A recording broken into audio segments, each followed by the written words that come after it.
ओम गं गणपतये नमः। राधे राधे। आइए सुनते हैं विनायक चतुर्थी व्रत कथा पूजन विधि। विनायक चतुर्थी तिथि भगवान गणेश की तिथि है। अमावस्या के बाद आने वाली शुक्ल पक्ष की चतुर्थी को विनायक चतुर्थी कहते हैं और पूर्णिमा के बाद आने वाली कृष्ण पक्ष की चतुर्थी को संकष्टी चतुर्थी के नाम से जाना जाता है। संपूर्ण विश्व में गणेश चतुर्थी को भगवान गणेश के जन्मदिन के रूप में मनाया जाता है। विनायक चतुर्थी के नाम से इसे जाना जाता है। भगवान से अपनी किसी भी मनोकामना की पूर्ति के आशीर्वाद को वरद करते हैं। जो श्रद्धालु विनायक चतुर्थी का उपवास करते हैं, भगवान गणेश उसे ज्ञान और धैर्य का आशीर्वाद देते हैं। ज्ञान और धैर्य दो ऐसे नैतिक गुण हैं जिसका महत्व सदियों से मनुष्य को ज्ञात है। जिस मनुष्य के पास यह गुण है वह जीवन में काफ़ी उन्नति करता है और मनवांछित फल प्राप्त करता है। विनायक चतुर्थी के दिन गणेश पूजा दोपहर को मध्याह्न काल के दौरान की जाती है। विनायक चतुर्थी के लिए उपवास का दिन सूर्योदय और सूर्यास्त पर निर्भर करता है और जिस दिन मध्याह्न काल के दौरान चतुर्थी तिथि प्रबल होती है उस दिन विनायक चतुर्थी का व्रत किया जाता है। इसीलिए कभी कभी विनायक चतुर्थी का व्रत चतुर्थी तिथि से एक दिन पूर्व तृतीया तिथि के दिन भी पड़ जाता है। आइए सुनते हैं विनायक चतुर्थी की पौराणिक व्रत कथा। एक बार भगवान शिव तथा माता पार्वती नर्मदा नदी के किनारे बैठे थे। वहाँ माता पार्वती ने भगवान शिव से समय व्यतीत करने के लिए चौपड़ खेलने को कहा।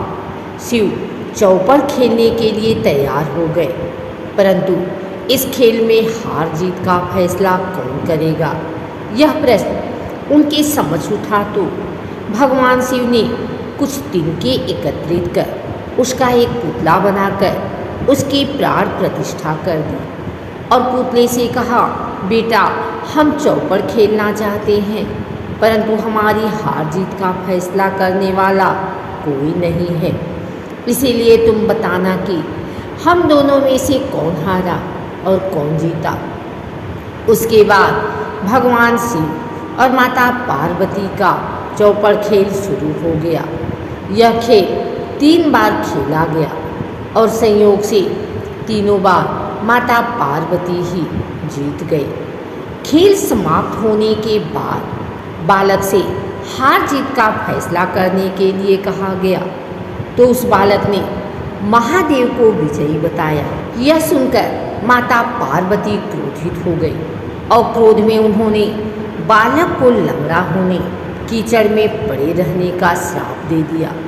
बालक ने माता पार्वती से माफ़ी मांगी और कहा कि यह मुझसे अज्ञानतावश ऐसा हुआ है, मैंने किसी द्वेष भाव में ऐसा नहीं किया। बालक द्वारा क्षमा मांगने पर माता ने कहा, यहाँ गणेश पूजन के लिए नाग कन्याएँ आएंगी, उनके कहे अनुसार तुम गणेश व्रत करो, ऐसा करने से तुम मुझे प्राप्त करोगे। यह कहकर माता पार्वती शिव के साथ कैलाश पर्वत पर चली गई। 1 वर्ष के बाद उस स्थान पर नाग कन्याएँ आईं। तब नाग कन्याओं से श्री गणेश के व्रत की विधि मालूम करने पर उस बालक ने 21 दिन लगातार गणेश जी का व्रत किया। उसकी श्रद्धा से गणेश जी प्रसन्न हुए। उन्होंने बालक को मनोवांछित फल मांगने के लिए कहा। उस पर बालक ने कहा, हे विनायक, मुझ में इतनी शक्ति दीजिए कि मैं अपने पैरों से चलकर अपने माता पिता के साथ कैलाश पर्वत पर पहुंच सकूं और वे यह देखकर प्रसन्न हो। तब बालक को वरदान देकर श्री गणेश अंतर ध्यान हो गए। इसके बाद वह बालक कैलाश पर्वत पर पहुंच गया और कैलाश पर्वत पर पहुंचने की अपनी कथा उसने भगवान शिव को सुनाई। चौपड़ वाले दिन से माता पार्वती शिव जी से विमुख हो गई थी, अतः देवी के रुष्ट होने पर भगवान शिव ने बालक के बताए अनुसार 21 दिनों तक श्री गणेश का व्रत किया। इस व्रत के प्रभाव से माता पार्वती के मन से भगवान शिव के लिए जो नाराजगी थी वह समाप्त हो गई। यह व्रत विधि भगवान शंकर ने माता पार्वती को बताई। यह सुनकर माता पार्वती के मन में भी अपने पुत्र कार्तिकेय से मिलने की इच्छा जागृत हुई। तब माता पार्वती ने भी 21 दिन तक श्री गणेश का व्रत किया तथा दुर्वा, फल और लड्डुओं से गणेश जी का पूजन अर्चन किया। व्रत के 21वें दिन कार्तिकेय स्वयं माता पार्वती से आ मिले। उस दिन से श्री गणेश चतुर्थी का यह व्रत समस्त मनोकामनाओं की पूर्ति करने वाला व्रत माना जाता है। इस व्रत को करने से मनुष्य के सारे कष्ट दूर होकर मनुष्य को समस्त सुख सुविधाएँ प्राप्त होती हैं। आइए सुनते हैं गणेश चतुर्थी पूजा विधि। गणेश चतुर्थी के लिए गणेश जी की मूर्ति स्थापित करके आप अपने घर में गणपति पूजन करने की सोच रहे हैं तो आपको गणपति पूजा की विधि और मंत्रों को भी जान लेना चाहिए। मंत्रों और शास्त्रोक्त विधि से गणेश प्रतिमा की स्थापना करके इनकी पूजा करने से गणपति विघ्नों को दूर करते हैं और मंगल मूर्ति रूप में सभी प्रकार से भक्तों के जीवन में सभी प्रकार से शुभ मंगल लेकर आते हैं। गणेश चतुर्थी पर किस तरह से करें पूजा? सबसे पहले एक कलश में जल भर कर ले आएँ।